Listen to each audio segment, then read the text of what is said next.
මුලතිව් පුදුකුඩු ඉරුප්පු බටහිර කැලෑබද ප්‍රදේශයක ඉතා සූක්ෂම ලෙස LTT වළඳමා ගොස් තිබූ මිලිමීටර් 130 කාලතුවක්කු දෙකක් බ්‍රිගේඩියර් කමල් ගුණරත්නගේ නායකත්වයෙන් යුත් යුද හමුදාවේ 53 වන සේනාංකය ගොඩගනු ලැබුවේ ඊයේ සවස.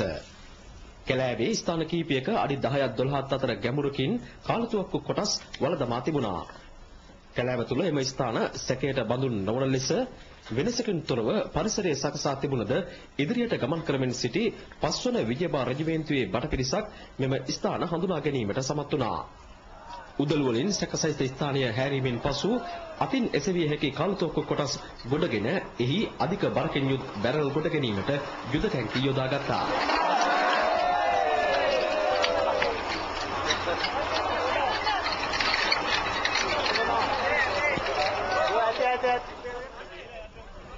මෙම කාලතුවක්කු අලුත්ම භාවිත නොකළ ඒවා බව යුද හමුදා කාලතුවක්කු රෙජිමේන්තු බලසේනාධිපති බ්‍රිගේඩියර් ප්‍රියන්ත නාපාගොඩ මහතා සඳහන් කළා. කාලතුවක්කු වල කර්මාන්ත ශාලාවේදීම සිදු කරන ලද ඇසුරුම් ඒ ආකාරයෙන්ම දැකගත හැකියි.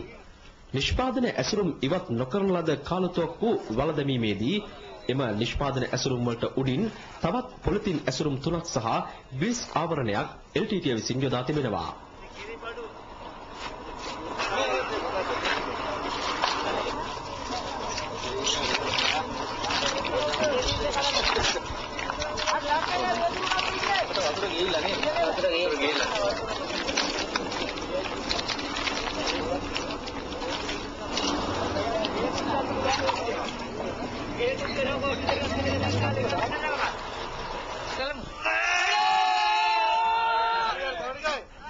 නිෂ්පාදන අංක අනුව මේවා චීනයේ නිෂ්පාදනය කරන ලද්දක් බව කාලතුවක්කු බලසේනාධිපතිවරයා සනාථ කරනවා.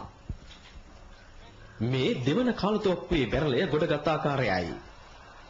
පළමු කාලතුවක්කුවේ කොටස් වළඳමා තිබූ ස්ථානයට මීටර් 200ක් දුරින් දෙවන කාලතුවක්කුව වළඳමා තිබුණා. වළඳමීමට LTT මෙම බර අවි කැලෑව තුළට රැගෙන ගොස් ඇත්තේද ඉතා සූක්ෂම ලෙසයි. අවි රැගෙන ගිය සලකුණක් කැලෑව තුළ දැකගත නොහැකි.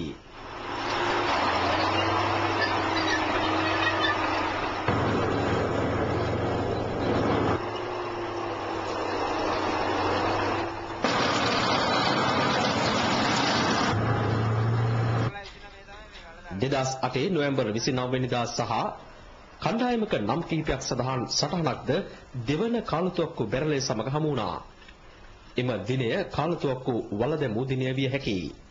ඉකුත් නොවැම්බර් හා දෙසැම්බර් මාස LTTට දැඩි ලෙසම ප්‍රහාර එල්ල වූ වකවානුවක්. මෙම අවි කිසියම් විදේශ රාජ්‍යයක සිට මුහුදු මාර්ගයෙන් ගෙනවිත් ඇති බවට විශ්වාස කළ හැකියි. ශ්‍රී ලංකා යුද හමුදා ඉතිහාසයේ මිලිමීටර් 130 කාලතුවක්කු LTTE ග්‍රහණයෙන් ලබාගත් ප්‍රථම අවස්ථාවද මෙයයි. කිලෝමීටර් 27ක් දුරට මේ වර්ගයේ කාලතුවක්කු මගින් නිවැරදිව ප්‍රහාර එල්ල කළ හැකියි. එම නිසා ප්‍රබලතම කාලතුවක්කු ලෙස මිලිමීටර් 130 සැලකෙනවා. මෙම කාලතුවක්කු දෙකේ වටිනාකම රුපියල් කෝටි 8කට ආසන්නයි.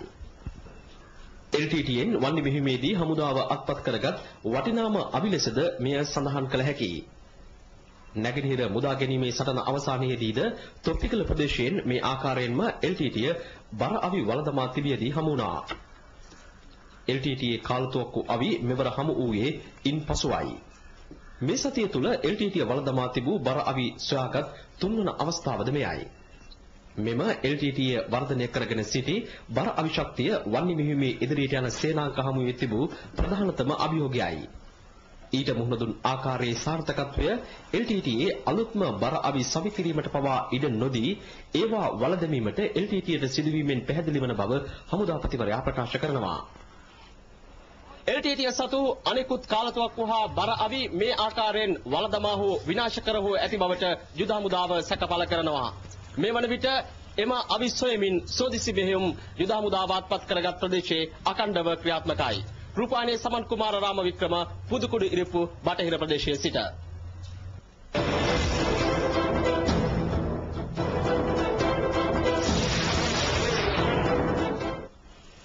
එක්සත් ජාතික පක්ෂය හා ජනතා විමුක්ති පෙරමුණ ජනතාවගේ සිතුම් පැතුම් තේරුම් නොගැනීමේ විපාකය අත්විඳිමින් සිටින බව එක්සත් ජනතා නිදහස් සන්ධානය පවසයි. සාමය හා සංවර්ධනය ළඟා කර ගැනීම උදෙසා රජය ගෙන යන වැඩපිළිවෙලට දිනෙන් දින ඉහළ ජනතා ප්‍රසාදයක් ලැබෙමින් පවතී. අද කොළඹ පැවති ප්‍රවෘත්ති සාකච්ඡාවකදී සන්ධානයේ පක්ෂ නායකයෝ මේ බව කියා සිටියහ. විදුලි සංදේශ නියාමන කොමිෂන් සභාවේ හෝ වෙනත් කිසිදු වගකිය යුතු ආයතනයක අවසරයක් නොමැතිව එය පවත්වාගෙන ගොස් ඇත. ඊයේ රාත්‍රී යුද හමුදාව සහ පොලිසියෙක්ව මෙම ස්ථානයේ වටලනු ලැබින. එහි රැඳී සිටි සැකකරු 4 දෙනෙක්ද අත්අඩංගුවට පත් වූහ. වැඩසටහන් විකාශය කිරීමට යොදා ගන්නා සම්ප්‍රේෂණ උපකරණ තොගයක්ද එහි තිබී සොයා ගැනින. ආනන්ද නාලන්ද 80 වෙනි සුලෝහිත සංග්‍රාමය ලබන මාස 7 සහ 8 දිනයන්හි කොළඹ SSC ක්‍රීඩාංගණයේදී පැවැත්වේ. තරගයේ පළමු ප්‍රවේශ පත්‍රය අරලියගහ මන්දිරයේදී ආදිනාලන්දියෙකු වන ජනාධිපති මහින්ද රාජපක්ෂ මැතිතුමා වෙත අද පිළිගැන්වින. මෙරට ප්‍රධාන පෙළේ බෞද්ධ පාසල් දෙකක් වන ආනන්ද හා නාලන්ද විද්‍යාලාන්තරව මෙම ක්‍රිකට් තරගය වාර්ෂිකව පැවැත්වේ. විදුහල් දෙකෙහි ඒකාබද්ධ ආදිශිෂ්‍ය කමිටුවක් මගින් මෙවර තරගය සංවිධානය කෙරේ. ආනන්ද විදුහල්පති ලාල් දිසානායක, නාලන්ද විදුහල්පති හේමන්ත ප්‍රේමතිලගන මහත්වරු සහ ආදිශිෂ්‍ය පිරිසක්ද මේ අවස්ථාවට එක් වූහ.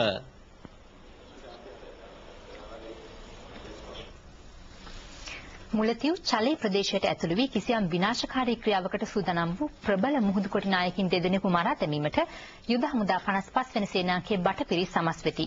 ඒ පිළිබඳ රූපවාහිනියේ අමල් සමන්ත ගෙනෙන වාර්තාවක්.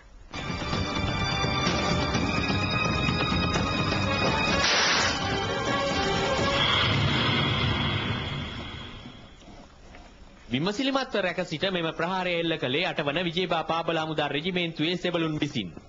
යුදෝපකරණ හා ආහාර තොගයක්ද රැගෙන මුහුදෙන් පීනා මෙම ප්‍රබල මුහුදු කොටි සමාජිකයන් දෙදෙනා ඊයේ අලුයම 4ට පමණ ගොඩබිමට ඇතුළු බව හමුදාව පවසනවා. ජලය ඇතුළු නොවන පරිදි මුද්‍රා තැබූ පොලිතින් මළුවල බහා මොවුන් අවි ආයුධ හා ආහාර වර්ග රැගෙන විත් තිබුණා. සොයාගත් භාණ්ඩවලට අනුව සතියකට වැඩි කාලයක් වනගතව රැඳී සිටිමින් විමර්ශනාත්මක මෙහෙයුම් සිදු කිරීම ත්‍රස්තවාදීන් දෙදෙනාගේ අරමුණ වන්නට ඇතැයි යන්න හමුදාවේ විශ්වාසයයි.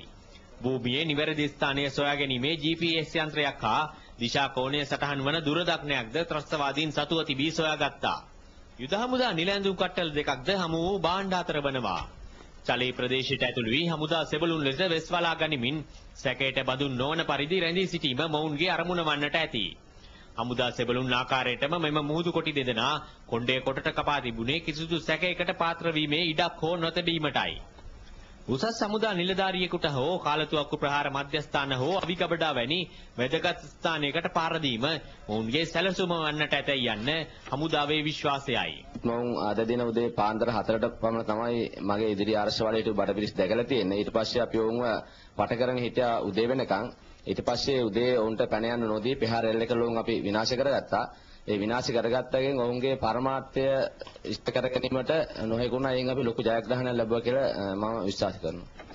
බෝට්ටු මගින් පැමිණ ගොඩබිමට එල්ල කළ හැකි ත්‍රස්තවාදී ප්‍රහාර ව්‍යර්ථ කිරීමේ අරමුණින් 55 සේනාංකය දැඩි ආරක්ෂක වැඩපිළිවෙලක් ක්‍රියාත්මක කොට තිබෙනවා. භක්තශිකාන් වර්ගයේ පාකිස්තානයේ නිෂ්පාදිත මෙම මිසයිලය යොදාගෙන තිබෙන්නේ එම ආරක්ෂාව තවදුරටත් ශක්තිමත් කිරීමටයි. කිලෝමීටර් ගණනාවක් දුර සිට පැමිණෙන මුහුදු කොටි යාත්‍රා සහ දුර සිට පැහැදිලිව දැකගත හැකි ඉලක්ක වෙත නිවැරදිව පහර දීමේ හැකියාව මෙම මිසයිලය සතුව පවතිනවා. මේ හිතෙන විශේෂත්වය තමයි මෙය වයගයිඩ් එහෙම නැත්නම් මෙය අපිට බෝට්ටුවක් පළව කරලා එම් බෝට්ටුව විනාශ කිරීම හැකියාවක් තියෙන. ඒ හිතේ අපිට මේ තියෙන වයගයිඩ් ක්‍රමය නිසා ඒ LTT බෝට්ටු විතරක් සොයාගෙන මෙම මිසයිලෙන් LTT බෝට්ටු විතරක් විනාශ කිරීමේ හැකියාවක් තියෙනවා. මිලිමීටර් 800ක ටැංකියක් වුණත් විනිවිද යෑමේ හැකියාවක් මේ මිසයිලේ තියෙනවා. 55% සේනාංගය සහ මේ දක්වා මේ මිසයිලේ ඉදිරියෙන් නැති ප්‍රදේශ අත්පත් කර ගැනීමට අමතරව අත්පත් කරගත් ප්‍රදේශවලට ත්‍රස්තවාදීන් ඇතුළු වීමට ඉඩ නොදෙමින් එම ප්‍රදේශ ආරක්ෂා කර ගැනීමේ වගකීම පැවරී තිබෙන්නේ යුද හමුදාවටයි. මෙම ප්‍රදේශයේ නම් මෙම වගකීම පැවරී තිබෙන්නේ 55 සේනාංකයේ කර්මතයි. ත්‍රස්තවාදීන්ගේ ම්ලේච්ඡ සැහැසිකම් වළක්වාගත හැක්කේ මෙවැනි ආරක්ෂක ක්‍රියාමාර්ග ගැනීම තුලින් බවයි අපට හැඟී යන්නේ. ජාතික රූපවාහිනියේ අමල් සමන්ත චලී සිට